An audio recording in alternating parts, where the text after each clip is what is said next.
2021 is not going to be easy for China, and it knows that. So it is using its biggest political event to send a message. The National People's Congress has kicked off in Beijing. It is the annual gathering of the sham parliament of China.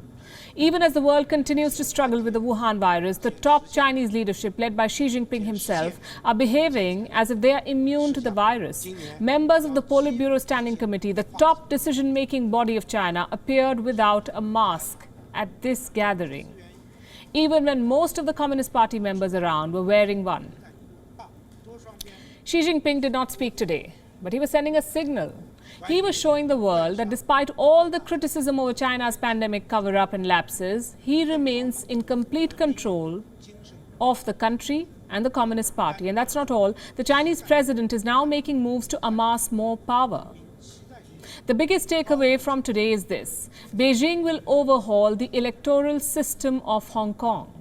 It will get the powers to decide who governs Hong Kong. The Communist Party announced today that only quote-unquote patriots will be allowed to contest elections in Hong Kong. The chaos in Hong Kong society shows that there are obvious loopholes and defects in the current electoral system and mechanism of the Hong Kong SAR, which provides an opportunity for the anti-China forces in Hong Kong to seize control of the SAR.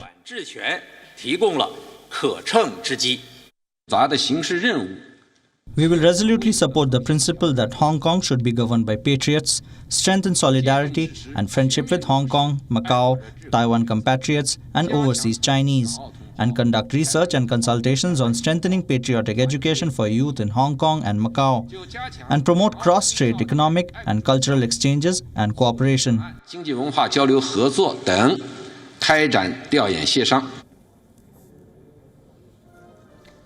Who decides who is a patriot? You don't need me to tell you what Beijing's definition of a patriot is. China wants only party loyalists to govern Hong Kong. So it has now given itself a veto power over election candidates, meaning China can disqualify an election candidate in Hong Kong at will. The move has already drawn international criticism. The European Union has warned that it could take quote-unquote additional steps against China. But we know China is not swayed by what the world says.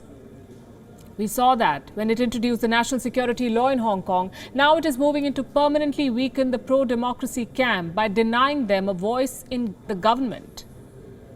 Beijing announced an ambitious agenda today for 2021. It has set a goal for at least 6% economic growth. It has spiked its defense budget by 6.8%. So China's defense budget this year is $208 billion. That's over 3 times higher than India's defense budget. Beijing announced a long-term plan to wean itself off foreign energy, technology and markets. What is China trying to signal with these announcements?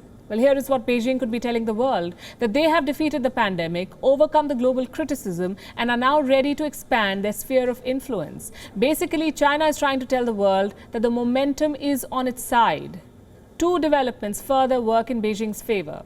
First, China today signaled that it may join an Asia-Pacific Trade Pact, an 11-nation trade agreement called the Comprehensive and Progressive Agreement for Trans-Pacific Partnership. It includes countries like Australia, Canada and Japan, nations that recently sparred with Beijing on a host of issues, from the virus to territorial claims. And it doesn't end there. China said that it will accelerate free trade negotiations with Japan and South Korea and quickly implement a trade pact reached with the European Union in December last year. So from Europe to Asia, this is the progress that governments have made on the call to make China pay. And Beijing is leveraging the possibilities of these trade pacts to signal the plan of economic distancing from China still remains a dream. What about China's role in this pandemic? Conveniently, the World Health Organization's investigators who went to Wuhan have decided not to release an interim report. The Wall Street Journal reported this today. Their headline says the plans for an interim report have quote-unquote been scrapped. Why? Because apparently just a summary will not satisfy the curiosity of the readers. That's what the scientists who led the WHO team is saying. The investigation has truly lost all credibility. A group of 24 scientists are now calling for a new international inquiry. They have written an open letter.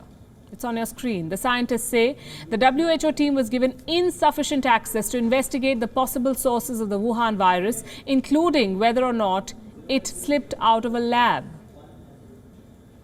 The winner in this chaos is China, which is not only declaring victory over the virus, but also claiming it has got a clean chit on the charges of a cover-up. Just today, the Chinese Foreign Ministry said that other countries should now undertake studies.